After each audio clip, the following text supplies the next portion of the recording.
Hello YouTube and welcome to my latest video. I thought we'd do some unboxing today of some comic books that I've ordered from eBay. Before we get into that, I do want to tell you about something that I picked up, a little bit of an impulse purchase at Books A Million this past weekend. I've noticed that my Books A Million store carries a lot of trade paperbacks in the clearance sections. And sometimes, I'd say a good over 50% of the time, the books are a little bit cheaper than even what the clearance tag rings up as. I found this out about a month ago. I saw a Superman in the Phantom Zone trade paperback and it was discounted down to about $5 or so, but when I took it to the register it was only $3. So I'm always up for a good price check when I see something that's a little bit of interest at Books A Million, and this piqued my curiosity a little bit. It's Wonder Woman and the Justice League trade paperback volume 1. This came out in March of 2017 at a $25 suggested retail price. It reprints Justice League of America numbers 78 through 85, plus the annual number 7, and Guy Gardner number 15.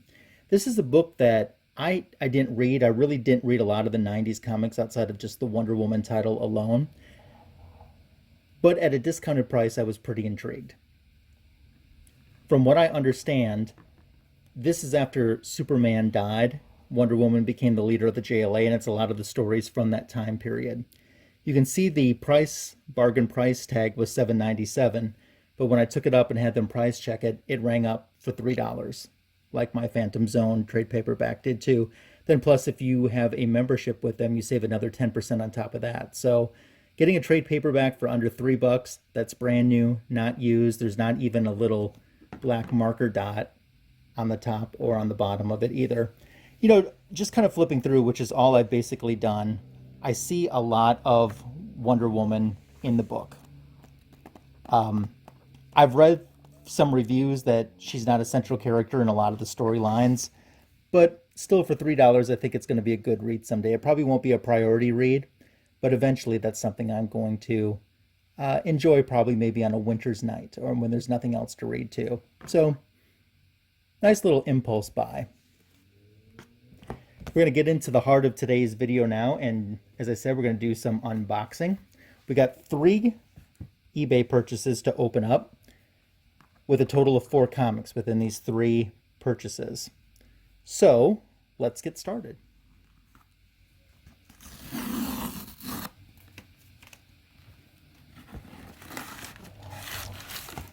Pretty happy with how the seller has protected this. One thing that I've noticed, I don't buy a ton of comics on eBay, but man, people will ship them in not the safest of conditions.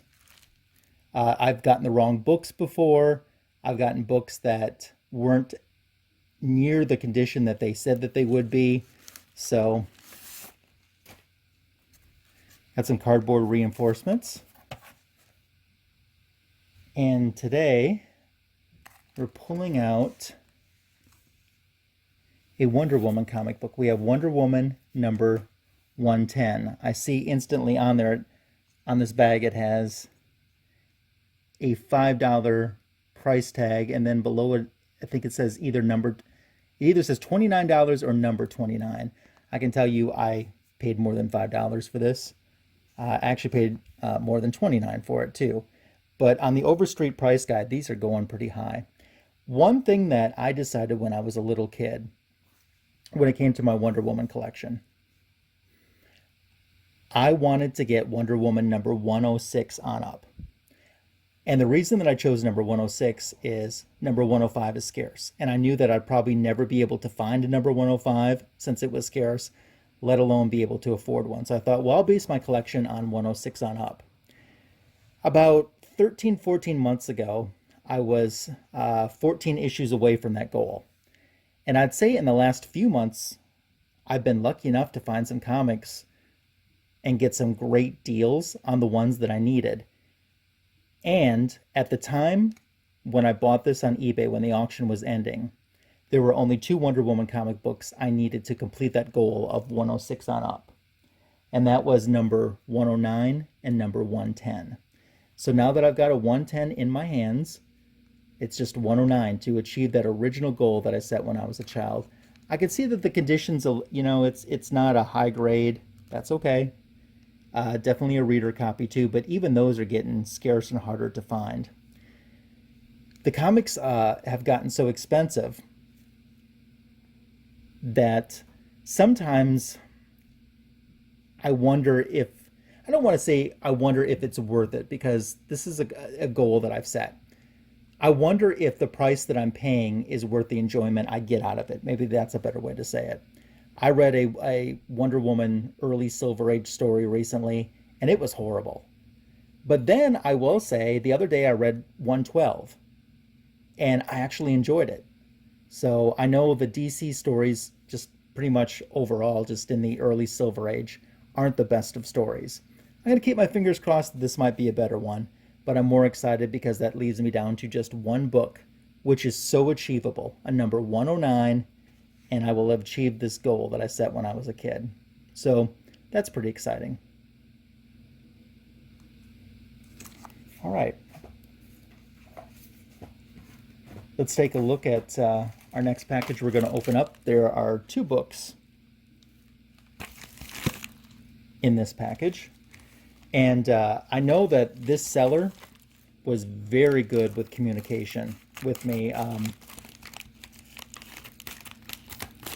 And this was something that I had been looking at for a while because it had a buy it now. But I just hesitated a little bit on.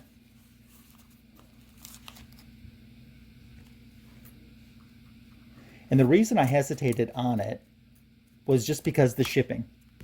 And I understand the seller wasn't asking anything out of the, he was asking $8 for shipping, and quite honestly, that's what the post office is charging these days. The days of affordable shipping kind of seem behind us a little bit. Now we get to the tricky part here, where the tape is a lot closer to the book. So there was a time in the late 80s into most of the 90s that I wasn't buying comic books. I guess I kind of outgrew them.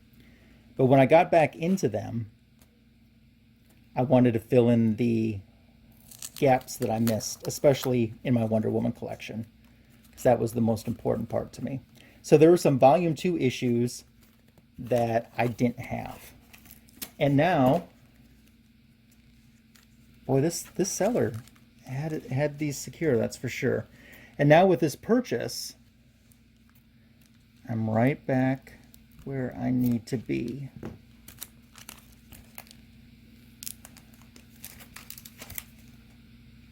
We've got a number 57. Of course, these are from the great times that George Perez was writing. He was still writing the book. He wasn't doing the art at this time, but it was from part of his run. I had the chance to meet him earlier this year, and we'll do another video about that sometime in the future. But a spoiler, it was a wonderful experience. He was amazing. He was just like what everybody said he would be. So number 57 was a book that I needed, and number 58 was a book that I needed too. Both these books coming from 1991. Now, there is one Wonder Woman that I want to replace a copy of that I have, and upgrade to it's just 163, I believe. It's not a key issue by any means. It just got a little bit damaged in a storage box that I had it in. So, but really now I have everything from Wonder Woman Volume 1, 110 on up. So I guess that's the reason why I decided to impulse. I mean, the shipping was more on the books than the books were.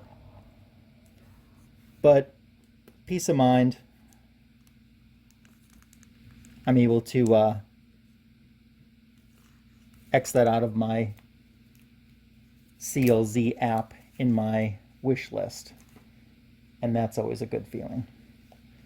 So we got one more that we're going to look at today. This one I am concerned about just for the sheer fact of what we were talking about earlier with sellers shipping stuff in any sort of way. I mean, it does say do not fold or bend on here, and there is a do not bend stamp, but I don't feel a cardboard in here. There is a ding up here, but I know the book isn't up there, so I'm not expecting the book hopefully to be damaged. That would be a huge disappointment if it was.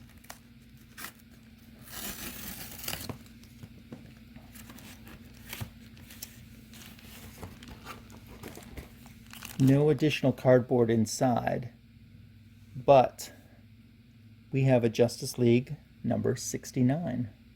I have to tell you, I was surprised that it was bagged, even though it's not the best of bags, and I will be replacing that. I just had this feeling it wasn't going to be bagged inside. But kudos to the seller for at least trying to put some more protection on there. The book's in actually great shape, and it had a really good price on it on eBay. No one ended up bidding on it. I got it, and it had free shipping. One of the main reasons that I wanted this book is, you see we have the non-powered Diana Prince over in the corner. And this is the issue that she informs the Justice League that she has lost her powers and she resigns from the League. All of this takes place in about 2 pages, and that's about it for her appearance in the book, and the rest is kind of a Green Arrow-centric story. I've already read the book digitally. I'll tell you something funny, though. When I've been looking for a copy of this book, and this book isn't all that expensive, but when I would look at the thumbnails or whatever of an eBay auction or someone who had it posted for sale, when I would see the bowstring on Green Arrow's bow in the thumbnails, to me it always looked like it was a color break in the comic, like a fold or something wrong with it. And then finally I had to zoom in close enough to realize it was happening so frequently. I'm like, why does everyone always have damage in that same spot? And then I realized that I was just the idiot because that is his bowstring and there was nothing wrong with it. So, but this is a book I've wanted.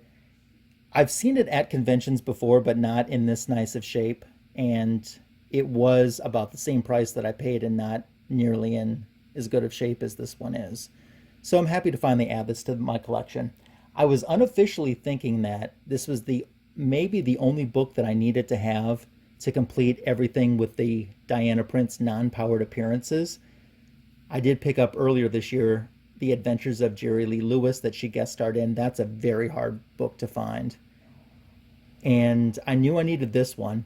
But after I did my very first video where I'm referencing Justice League number 102, I don't have that book, and she does make a very small cameo appearance in there. The Earth 2 Wonder Woman is in there, plus the Diana Prince non-powered version is in there as well.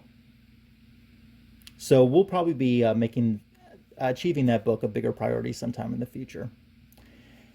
Now, for those of you that might be curious, I don't buy just Wonder Woman. I'm pretty Wonder Woman centric focused, but since I've gotten back into my comic book collecting, I do a lot of Bronze Age. That's probably my favorite era. But I do buy other titles that have nothing to do with Wonder Woman. I do buy some Marvels as well too, and in future videos we'll be talking about those. I just want to take this moment again to thank you for making it all the way to the end of another video. I appreciate it very much. If you have any of these comic books or want to make a comment about them, feel free to do so in the comment section below. I would not be a good YouTuber if I didn't remind you to click subscribe, and when you hit the notification bell, you'll know the next time that we make a post on this channel. Thank you again for spending time on my YouTube channel, and I look forward to visiting with you on our next video.